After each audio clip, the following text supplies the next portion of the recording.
The Silent Epidemic, Bullying in South Korean High Schools, and its Cinematic Reflection.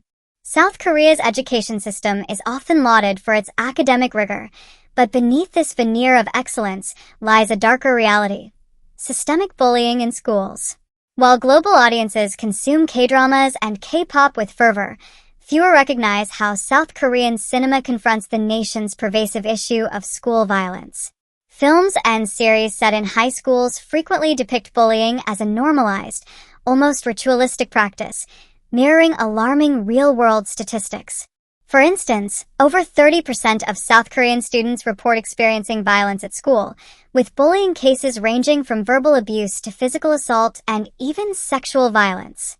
This article explores how South Korean media exposes this societal crisis, while interrogating why the issue remains under-discussed globally. Cinema as a mirror of societal trauma. South Korean filmmakers have long used high school settings to critique systemic failures. These stories often portray bullying not as isolated incidents, but as symptoms of deeper societal issues, hierarchical structures, academic pressure, and institutional neglect. For example, Han Gong-ju, 2013. Based on a real-life gang rape case involving 41 students, this harrowing film follows a victim forced to transfer schools after her trauma. The narrative highlights societal victim blaming and the isolation faced by survivors, reflecting how institutions often silence victims rather than address perpetrators. The King of Pigs, 2011. A brutal animated film that traces the lifelong trauma of two bullied students. It critiques class divides and the cyclical nature of violence, showing how childhood abuse shapes adult despair and aggression. Once Upon a Time in High School, 2004. Set in the 1970s, this film depicts authoritarian teachers and student gangs normalizing violence. The protagonist's turn to vigilante justice underscores the failure of adults to protect students, a theme still relevant today. Weak Hero, Class 1, 2022. This hit Netflix series, with a 2025 sequel, follows a physically frail student who uses his intellect to combat bullies.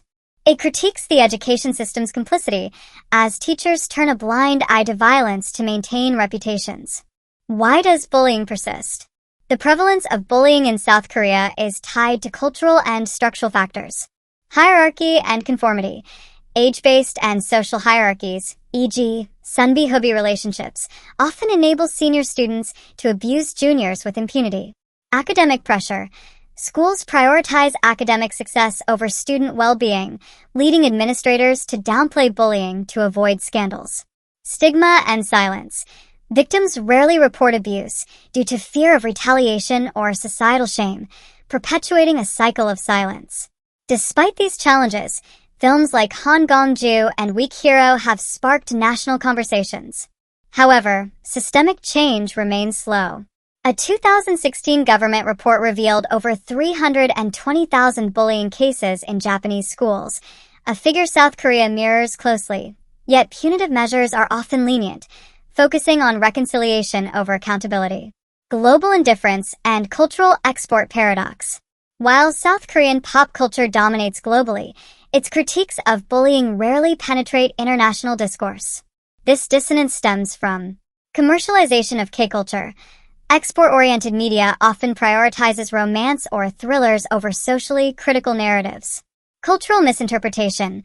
Audiences may view bullying tropes as dramatic embellishments rather than reflections of real trauma. Yet, the success of Squid Game, which allegorizes societal inequity, and The Glory, a revenge drama about school violence, suggests growing appetite for darker truths. The upcoming Weak Hero, Class 2, 2025, could further amplify this dialogue. Conclusion. Art as a catalyst for change. South Korean cinema's unflinching portrayal of bullying serves as both a condemnation and a call to action. While films alone cannot eradicate systemic issues, they validate survivors' experiences and challenge audiences to confront uncomfortable realities. As global viewers, recognizing these narratives as more than entertainment is crucial. They are urgent pleas for empathy and reform. For those seeking to understand the depth of this crisis, the films listed above offer a starting point. Yet, as the statistics show, The fight against bullying requires more than awareness. It demands dismantling the structures that allow it to thrive. Sources referenced: Han Gongju, The King of Pigs, Once Upon a Time in High School, Weak Hero, Bullying Statistics in Japan/S, Korea.